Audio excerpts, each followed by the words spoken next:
आज अपन जो है क्या ले रहे हैं अपन प्रोबेबिलिटी। जैसा कि मैंने कल आपको बताया था कि अगला चैप्टर आपको प्रोबेबिलिटी मिलेगी। तो बच्चों मैंने कल आपको बताया प्रोबेबिलिटी क्या होती है बच्चों, है ना, उसकी डेफिनेशन बताई।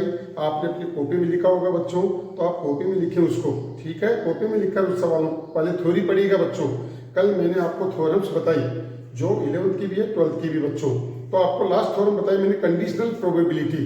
कंडीशनल प्रोबेबिलिटी का मतलब क्या है, जो गिवन है वो तो नीचे आ रहा है और जो अपने को फाइंड आउट करना है वो ऊपर आ रहा है बच्चों। तो आज अपन जो है अपनी एनसीईआरटी की बुक का क्वेश्चन 13.1 ले रहे हैं बच्चों। ये CBSE board, RBC board, all board के लिए बच्चों। आप ये नहीं समझे कि आरबीसी बोर्ड में है, अपन जो है मिक्सअप है, हिंदी और इंग्लिश दोनों चलती है बच्चों। तो इसीलिए ध्यान रखिए सीबीएसई बोर्ड के अंदर भी 100% नंबर कितनी बार आ चुके हैं बच्चों, आरबीसी बोर्ड में तो सभी में आ रहे बराबर, आईसीएसई बोर्ड में तो सभी बच्चों के लिए बच्चों। आप अपने फ्रेंड्स को भेजिए, मत सोचिए कि आप हिंदी मीडियम के हैं तो मैं क्यों भेजूं, भेजिए, आप सभी बच्चों को भेजिए, ज्यादा ज्यादा लाइक और सब्सक्राइब करिए। तो बच्चों आज आपको लेने पर 13.1 है बच्चों। आप क्या करेंगे, एनसीईआरटी की बुक लेंगे क्योंकि पहला बोर्ड का एग्जाम आ रहा है बच्चों। तो बोर्ड के एग्जाम के लिए 13.1 के अंदर सवाल करेंगे बच्चों। आज पहले एग्जाम्पल करेंगे आप, फिर एनसीईआरटी के 13.1 के सवाल करेंगे। कुछ इंपॉर्टेंट सवाल मैं आपको दे रहा हूँ, करा रहा हूँ सॉल्यूशन उसका बच्चों।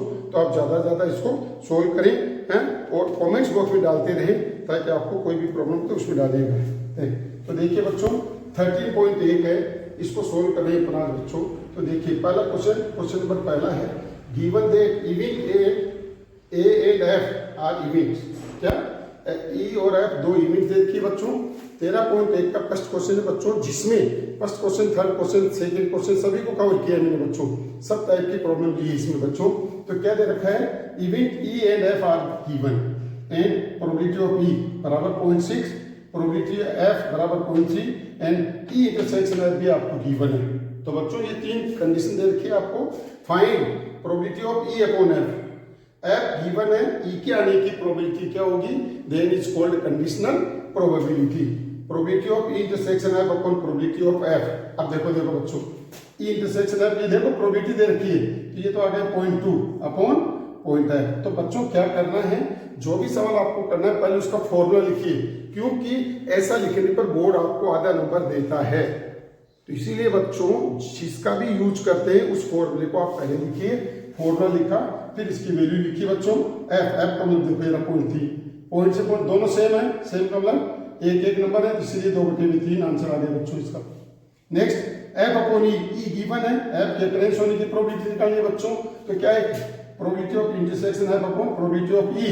क्या है बच्चों इसके अंदर, देखो ये 0.2 अपॉन 0.6, पॉइंट से पॉइंट कैंसिल हुआ, 1/3 आंसर आ गया बच्चों, ठीक है। सिमिलर थर्ड क्वेश्चन आपको पूछा गया ई यूनियन एफ।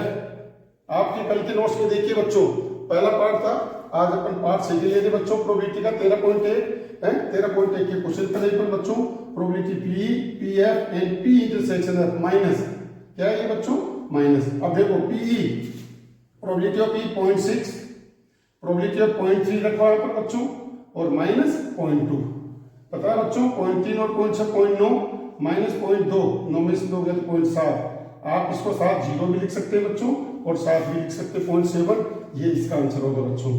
तो पहले क्या करिए बच्चों, जो भी आपको पूछा गया है उसका फॉर्मूला लिखिए, फिर उसके बाद उसमें वैल्यू पुट करिए। अगर बाई द वे गलत भी हो जाता है तो आपको आधा नंबर मिलता ही मिलता है। ये बोर्ड का रूल्स होता है बच्चों। कई टीचर्स को, कई बच्चों को पता नहीं रहता है, इसीलिए बच्चों ध्यान दीजिएगा।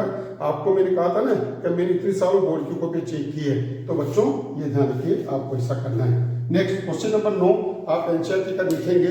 क्वेश्चन नंबर 9 क्या है, मदर है, फादर है और सन है, तीनों जो है एक फैमिली पिक्चर फोटो अपने फोटोग्राफर के पास फोटो खिंचाने गए बच्चों। तो फैमिली पिक्चर के अंदर खड़े हो रहे हैं, तो मदर को अपन ने एम सपोज किया, ध्यान देना। क्वेश्चन नंबर 9 है 13.1 का। फादर को अपन एफ लिया, सन को एस लिया बच्चों। Line up a random from a family picture, एक फैमिली पिक्चर में खड़े हो गए। अब कैसे कैसे खड़े हो सकते हैं बच्चों, आपको पता है कैसे, देन टोटल सैंपल स्पेस। तो बच्चों पहले क्वेश्चन को पढ़िए, फिर उसके सैंपल स्पेस बनाइए। तो आपको पहले क्या है, मदर खड़ी हो सकती है, फादर और बेटा। अब बेटा कहता है, मेरी सन कहता है मैं भी पहले करूंगा एम एस एफ, फिर कहता है सन पहले कहता है मैं आऊंगा S F M, S M F, F S L और एफ क्या एम एस। ठीक है बच्चों, तो इस तरह से टोटल कितने हो गए, 6 तरीके से अपन इसको खड़े कर सकते हैं बच्चों। नंबर ऑफ एस कितना बना, 6। तो प्रत्येक सवाल में आपको जो है 5 के बाद सैंपल स्पेस बनाइए बच्चों, फिर उसके बाद उस सवालों को करिए। अब एंड गिवन इवेंट क्या क्या दे रखा है, इवेंट ई बराबर सन ऑन एंड, सन जो है सिरों पर, एंड पे खड़ा होगा। तो जैसे इसमें से देखो, एक तो ऐसे ये रहा बच्चों, ये रहा, फिर दूसरा ऐसे ये रहा, और एक ये रहा, सिरों के बीच में खड़े। तो टोटल कितने बढ़ गए बच्चों, 4।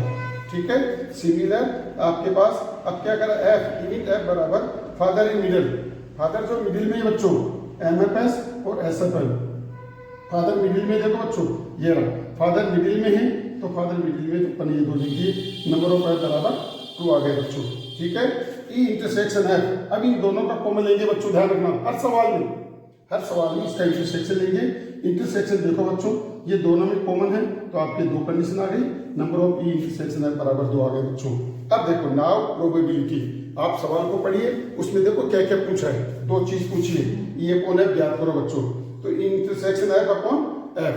अब देखो अपन यहाँ पर प्रोबेबिलिटी नहीं निकाली बच्चों, अपन सैंपल स्पेस बनाई, नंबर ऑफ सैंपल स्पेस। इसीलिए आप इस कोड में लिखो, डिटेल में लिखो, number of intersection F upon number of S upon number of F upon number of S. ये प्रोबेबिलिटी की डेफिनेशन।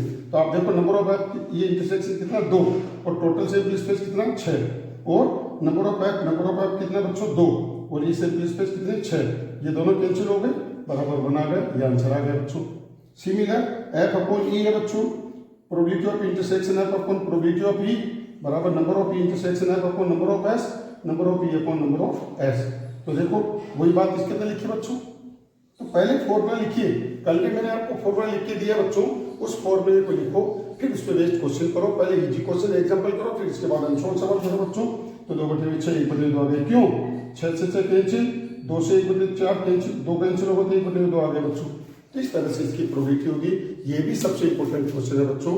अब आपकी बुक का क्वेश्चन होगा 13.8 का, है ना। तो क्या दे रखा है, 2 डाइस को टॉस करता है, 2 डाइस को थ्रोन करता है। तो 2 डाइस को थ्रोन करता है, तो टोटल सैंपल स्पेस कितने मिलेंगे बच्चों, आपको पता है, 11, 12, 13, 14, 15, 16, 21, 22, 23, 24, 25, 26। इस तरह से आप इसके 36 हो गए बच्चों।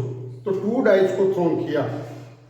सवाल को पढ़िए बच्चों, 13.1 का क्वेश्चन नंबर कौन सा था बच्चों, ये आपके पास 14 क्वेश्चन है। 14 क्वेश्चन में आपको क्या दे रखा है, given that the 2 number of pairing on throwing 2 dice are, 2 dice को थ्रो करता है, उसमें डिफरेंट नंबर आता है, ये गिवन है। तो पहले तो टोटल सैंपल स्पेस बनाए अपने बच्चों, 36 आ गए। गिवन, अब क्या क्या गिवन है, इवेंट ई बराबर डिफरेंट नंबर, उस पर डिफरेंट नंबर आ रहे हैं। तो बच्चों आपको पता है, जब 2 डाइस को थ्रोन करेंगे तो ये सेम नंबर आ रहे हैं बच्चों आपके पास, क्या आ रहे हैं, ये सेम नंबर को छोड़ के आपको पता 36 में 6 घटाएंगे तो आपके पास 30 रह गए, ये 30 आ गए बच्चों। आप चाहो तो पूरा डिटेल में लिख दो, नहीं चाहो तो ये 30 इवेंट एफ बराबर the sum of the number on the dice is 4, क्या उनका सम, इवेंट एफ दे दी, दूसरी event the sum of number on the dice is 4, उन दोनों का सम 4 होना चाहिए। क्या होना चाहिए, सम 4। अब सम 4 देखो कैसे कैसे, 1 3 2 2 3 1, इनका सम 4 हो गए बच्चों। तो नंबर ऑफ एफ बराबर कितना आ गया, 3। क्लियर है।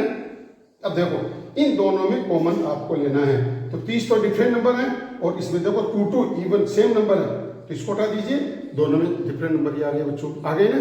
अब क्या करोगे, नंबर ऑफ इंटरसेक्शन एफ बराबर 2 आ गए। अब सवाल को पढ़ी, देखो क्या कह रहा है, given that the 2 different number, ये आ चुका है, तो एफ ई नीचे और एफ अपने को फाइंड आउट करना है। बताओ find the probability the some is number of dice is 4, उनका सम 4 होने की प्रोबेबिलिटी क्या होगी, ई आ चुका है। कल मैंने कहा था ना कंडीशनल प्रोबेबिलिटी कि ई तो आ चुका है, अब एफ के अक्रेंस होने की प्रोबेबिलिटी क्या होगी, ये होगी। इसका फॉर्मूला ये रहा, intersection F upon F E. अब आप इसकी वैल्यू इसमें पुट कर दीजिए बच्चों, तो आपके पास इसका क्या आंसर आ गया, आपके पास क्या है, number of intersection F upon number of S upon number of E upon number of S. तो 2/36, ये रहा टोटल सैंपल स्पेस 36, और number of E upon number of S, E का मतलब आपके पास 30/36 1/15। तो इस तरह से बच्चों ये अपने एनसीईआरटी का क्वेश्चन नंबर 14 किया बच्चों। 15 मैंने आपको डाउट के अंदर पहले बता रखा है बच्चों, तो आप इस वीडियोज को देखिए, और इनको अपनी कॉपी में नोट करके इसको सोल्व करिए। तो बच्चों आज आपको 13.1 करना है। 13.1 के अंदर पहले एग्जाम्पल करें, फिर अनसॉल्व सवाल करें। अदर चैप्टर से बहुत इजी है अगर आप इन सवालों को सही ढंग से करते हैं। तो आपके लिए सबसे इजी कर दिया बच्चों मैंने प्रोबेबिलिटी को। आशा है कि आप 13.1 करेंगे और लाइक और सब्सक्राइब करेंगे।